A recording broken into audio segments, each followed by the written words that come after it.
The alarm on Jin's phone did not buzz. It sighed, a soft wind chime tone that was more suggestion than command.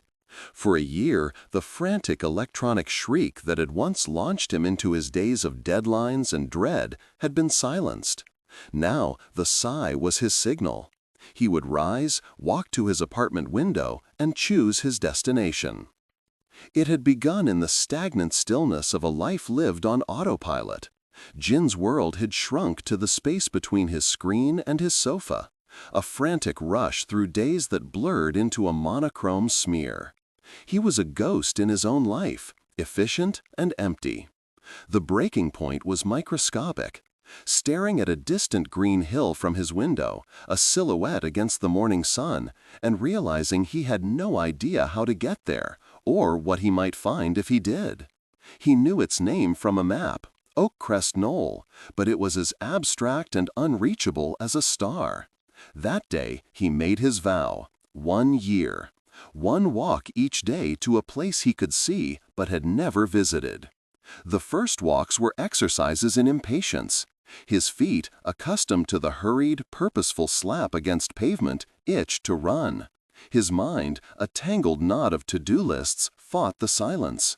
He walked to a peculiar blue mailbox 3 streets over, his thoughts a frantic chorus of everything he should be doing. The journey was an obstacle to the destination. He reached the mailbox, touched its cool, chipped paint, and felt nothing but the weight of wasted time. But the year turned. Autumn painted the world in fire, and Jin's walks began to change their rhythm. He learned to amble, to meander. His destination, one crisp October day, was a gargoyle perched on the corner of the old city library, a stone beast he'd seen 1,000 times from the bus. Walking, he noticed the way the light slanted through the turning leaves of a ginkgo tree, casting coins of gold on the pavement. He heard the rhythmic scrape of a shopkeeper sweeping steps, a sound usually drowned by traffic. He arrived at the gargoyle not with a sense of conclusion, but of continuation. He looked up, studying the rainwater stain streaking from its snarling mouth, the intricate fold of a stony wing, and saw not an endpoint, but a new detail in the sprawling canvas of his city. His antagonist was not a person, but the ghost of his old self, the part of him that screamed that this was unproductive, that he was falling behind. This ghost was most potent on the day he chose the water tower on the industrial edge of town, a rusted silver mushroom against a gray sky. The walk was long, through bleak landscapes of warehouses and chain-link fences. The ghost whispered of futility. "What are you even doing? This is ugly. This is a waste." But then, halfway there, he found a community garden thriving in a vacant lot, defiantly bright with chard and sunflowers.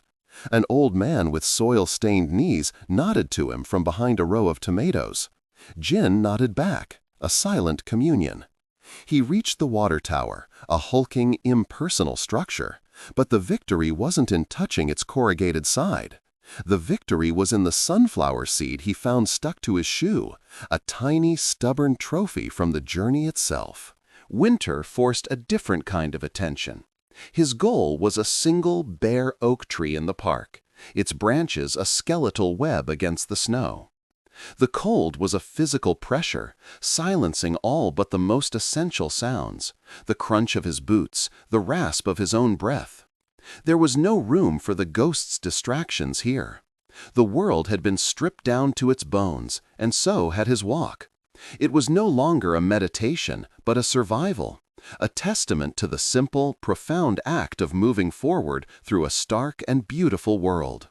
He reached the tree, placed a hand on its frozen bark, and felt a core of resilience that mirrored his own. Spring arrived with a riot of life and a softening in Jin's chest. The destinations became smaller, more intimate. A specific park bench shaped like a swan. A doorway painted a startling shade of crimson. The frantic rush was a forgotten language.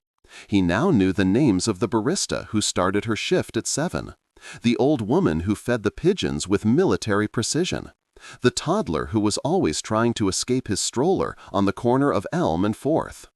His life was no longer a monologue of anxiety, but a conversation with his surroundings.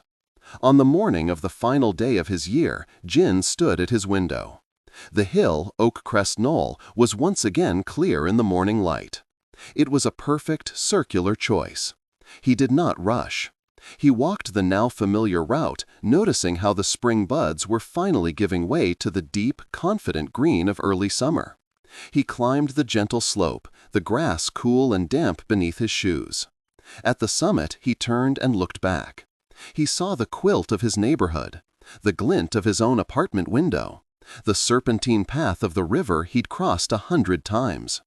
He saw the map of his year, not as a series of points, but as a single, interconnected web of journeys. The destination had not been the hill. The destination had been the walking. He sat down in the grass, the sun warm on his face. Below, the city hummed its quiet, endless tune. He had not found a grand answer or a new purpose. He had simply learned how to be on his way. And for the first time in a very long time, Jin felt no need to arrive anywhere at all. He was already exactly where he was supposed to be.